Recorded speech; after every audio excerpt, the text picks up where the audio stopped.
പ്രിയപ്പെട്ട മക്കളെ, Divya's learning അക്കാഡമിയുടെ സ്നേഹോഷ്മളമായ വിജയാശംസകൾ. ICSE board എക്സാമിനേഷനും മറ്റ് പരീക്ഷകൾക്കുമൊക്കെ തയ്യാറെടുക്കുന്ന മുഴുവൻ പിള്ളേർക്കും, മുഴുവൻ കുട്ടികൾക്കും മാനസികവും ശാരീരികവുമായ ഒരു വലിയ വെല്ലുവിളിയാണ് പരീക്ഷകൾ. നിങ്ങൾ ശാരീരിക അസ്വസ്ഥതകളോടുകൂടി, മാനസിക പ്രയാസങ്ങളോടുകൂടി ഇത് പഠിച്ചു തീർക്കണമല്ലോ എന്നുള്ള ടെൻഷനോടുകൂടിയാണ് സാധാരണ കുട്ടികളൊക്കെ പഠിക്കുന്നത്. ദൈവമേ, ഇതായിരിക്കുമോ ചോദിക്കുക, വേറെന്തെങ്കിലുമൊക്കെ ആയിരിക്കുമോ ചോദിക്കുക, ഈ ചാപ്റ്റർ പഠിച്ചില്ലല്ലോ, ആ അധ്യായത്തിൽ നിന്ന് ഉത്തരങ്ങൾ കിട്ടിയില്ലല്ലോ. ഇങ്ങനെ മനുഷ്യന് ആധിയാണ് വിദ്യാർത്ഥി കാലഘട്ടം എന്ന് പറയുന്നത്. വിദ്യാർത്ഥിയായിരിക്കുന്നവർ വിചാരിക്കുന്നത് വിദ്യാർത്ഥി ജീവിതം കഴിഞ്ഞ് പെട്ടെന്നെങ്കിലും മുതിർന്നിരുന്നുവെങ്കിൽ ഈ പഠനം ഒഴിവാക്കാമായിരുന്നു. പക്ഷേ ഏറ്റവും രസകരമായ, ഏറ്റവും സുന്ദരമായ ജീവിത കാലഘട്ടമാണ് വിദ്യാർത്ഥി ജീവിതമെന്ന് നിങ്ങൾ തിരിച്ചറിയണം. അതിൽ നിങ്ങൾ പഠിക്കുന്ന ഓരോ അധ്യായങ്ങളും നിങ്ങളുടെ ജീവിതത്തിൻ്റെ ഭാഗമാണെന്നും തിരിച്ചറിയണം. 5 അംഗങ്ങൾ നമ്മുടെ ശരീരത്തിൽ ഉള്ളതുപോലെ തന്നെയാണ്, അല്ലെങ്കിൽ നമ്മുടെ ശരീരത്തിലെ ഓരോ അവയവങ്ങൾ ഉള്ളതുപോലെ തന്നെയാണ്, പ്രധാനപ്പെട്ട അവയവങ്ങൾ പോലെ തന്നെയാണ് ഓരോ അധ്യായങ്ങളുമെന്ന് നിങ്ങൾ തിരിച്ചറിയണം. അവയവങ്ങളെ നമുക്ക് കളയാൻ പറ്റില്ല. അതുപോലെ തന്നെയാണ് ഓരോ ചാപ്റ്റേഴ്സിൽ നിങ്ങൾക്ക് വേണ്ടി കരുതി വച്ചിരിക്കുന്ന അറിവുകൾ.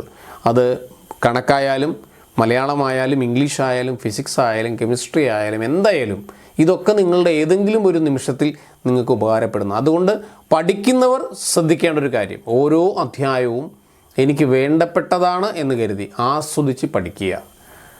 പഠിച്ച കാര്യങ്ങൾ പൂർണ്ണമായി പഠിക്കുക. അപ്പോൾ ആസ്വദിച്ച് പഠിക്കുക.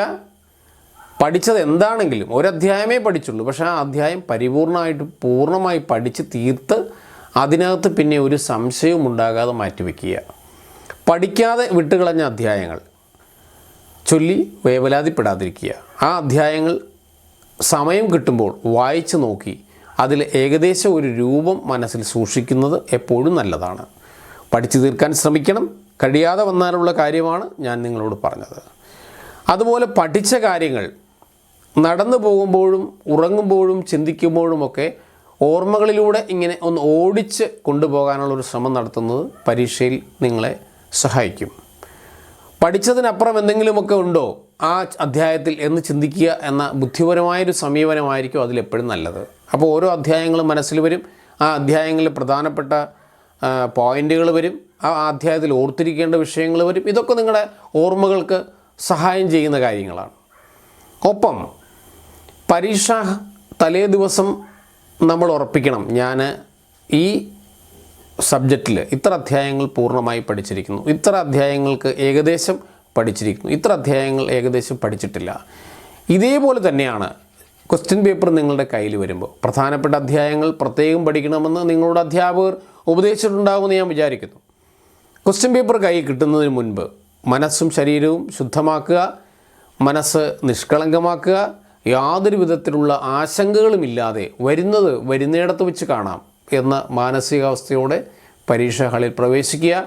ക്വസ്റ്റ്യൻ പേപ്പർ കിട്ടുമ്പോൾ വിയർക്കാതെ, ആദ്യത്തെ ചോദ്യം അറിയാത്തതാണ്, ടെൻഷൻ വേണ്ട, രണ്ടാമത്തെ അറിയില്ല, മൂന്നാമത്തത് അറിയാം, നാലാമത്തെ കുറച്ചുകൂടി അറിയാം, അങ്ങനെ പൂർണ്ണമായും ആ ക്വസ്റ്റ്യൻ പേപ്പർ വായിച്ചു നോക്കി നിങ്ങൾക്ക് ശരിയായ ഉത്തരം, ഏറ്റവും ശരിയായ ഉത്തരം ആദ്യം എഴുതാനായിട്ട് ശ്രമിക്കുക. അപ്പോൾ കിട്ടുന്നൊരു വലിയ ആത്മവിശ്വാസം ഉണ്ടാവും. ആദ്യത്തെ ഉത്തരം തന്നെ ശരിയായാൽ പിന്നെ വരുന്ന ഉത്തരങ്ങളിൽ നമുക്ക് മനസ്സ് പതറാതെ എഴുതി പോകാനായിട്ട് പറ്റും.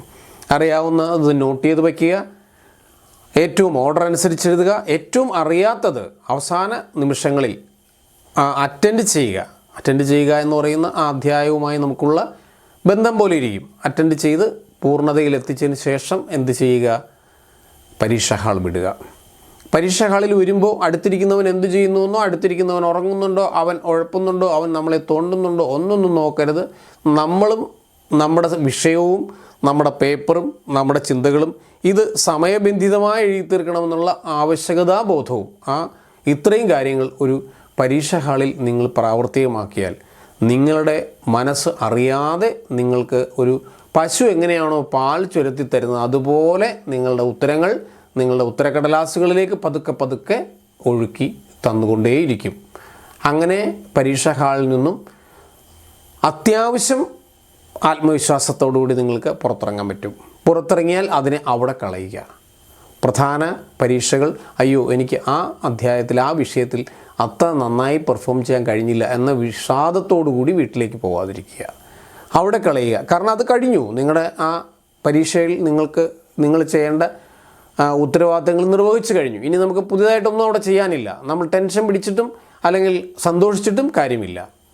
രണ്ടിനെയും ഒഴിവാക്കി അടുത്ത അധ്യായത്തിൽ കുറച്ചുകൂടി നന്നായി എങ്ങനെ, അല്ലെങ്കിൽ അടുത്ത വിഷയത്തിൽ എങ്ങനെ കുറച്ചുകൂടി നന്നായി നമുക്ക് തിളങ്ങാൻ കഴിയുമെന്ന ആ ഉത്തമ വിശ്വാസത്തോടുകൂടി വീട്ടിൽ പോയി അടുത്ത പരീക്ഷയ്ക്ക് തയ്യാറെടുക്കുക. ഇങ്ങനെ ഓരോ പരീക്ഷകളിലും നിങ്ങൾ ചെയ്ത ഗൃഹപാഠം നിങ്ങൾക്ക് നല്ലൊരു വിജയം സമ്മാനിക്കുമെന്നുള്ളതിൽ യാതൊരുവിധ സംശയവുമില്ല. പരീക്ഷാ ഹാളിൻ്റെ മുമ്പിൽ പോയി നിന്ന് ആഞ്ഞു വായിക്കുന്നത് കൊണ്ട് കാര്യമുണ്ടാവുകയില്ല. ചിട്ടയായ പഠനം, ഓരോ അധ്യായത്തിലെയും പ്രധാനപ്പെട്ട പോയിൻ്റുകൾ നോട്ട് ചെയ്ത് വയ്ക്കുക.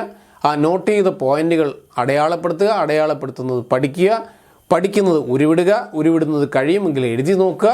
ഇങ്ങനെയൊക്കെയുള്ള ചെറിയ ചെറിയ ബുദ്ധിപരമായ പ്രയോഗങ്ങൾ നിങ്ങളെ വലിയ വിജയത്തിലെത്തിക്കും എന്നത് സംശയമില്ലാത്ത കാര്യമാണ്. എല്ലാ പ്രിയപ്പെട്ട വിദ്യാർത്ഥികളും ദിവ്യാസ് ലേണിംഗ് അക്കാഡമിയുടെ ഈ യൂട്യൂബ് ചാനൽ, അതിൻ്റെ വീഡിയോകൾ ഒക്കെ നിങ്ങൾക്ക് കിട്ടാൻ വേണ്ടി സബ്സ്ക്രൈബ് ചെയ്യാനായിട്ട് ശ്രമിക്കുക. ബെല്ലൈക്കൺ കൂടി ക്ലിക്ക് ചെയ്യുക. നിങ്ങൾക്ക് എല്ലാ വിജയാശംസകളും.